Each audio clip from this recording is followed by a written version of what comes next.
4. Sovereignty, divine and human.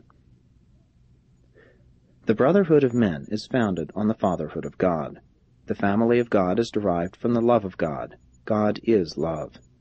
God the Father divinely loves his children, all of them.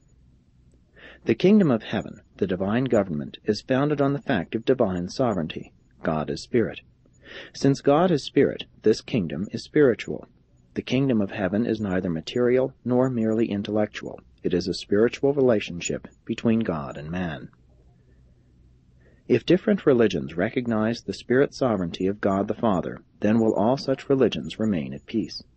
Only when one religion assumes that it is in some way superior to all others, and that it possesses exclusive authority over other religions, will such a religion presume to be intolerant of other religions or dare to persecute other religious believers.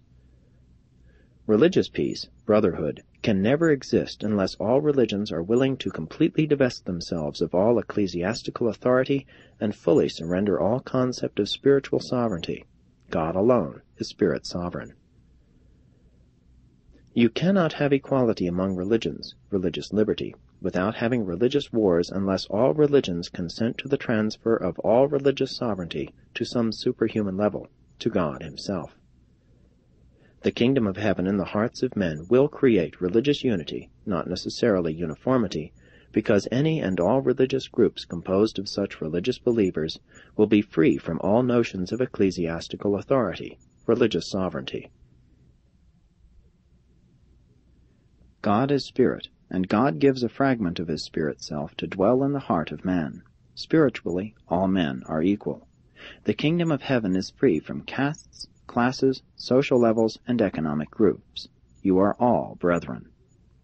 But the moment you lose sight of the spirit sovereignty of God the Father, some one religion will begin to assert its superiority over other religions, and then, instead of peace on earth and goodwill among men, there will start dissensions, recriminations, even religious wars, at least wars among religionists.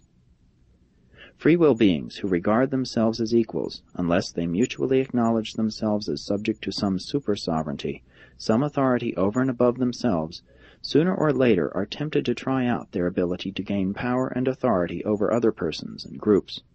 The concept of equality never brings peace, except in the mutual recognition of some over-controlling influence of super-sovereignty.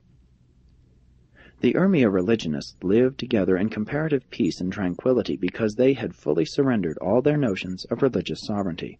Spiritually, they all believed in a sovereign God. Socially, full and unchallengeable authority rested in their presiding head, Symboiton. They well knew what would happen to any teacher who assumed to lord it over his fellow teachers.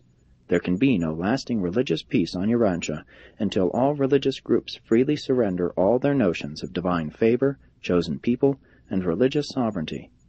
Only when God the Father becomes supreme will men become religious brothers and live together in religious peace on earth.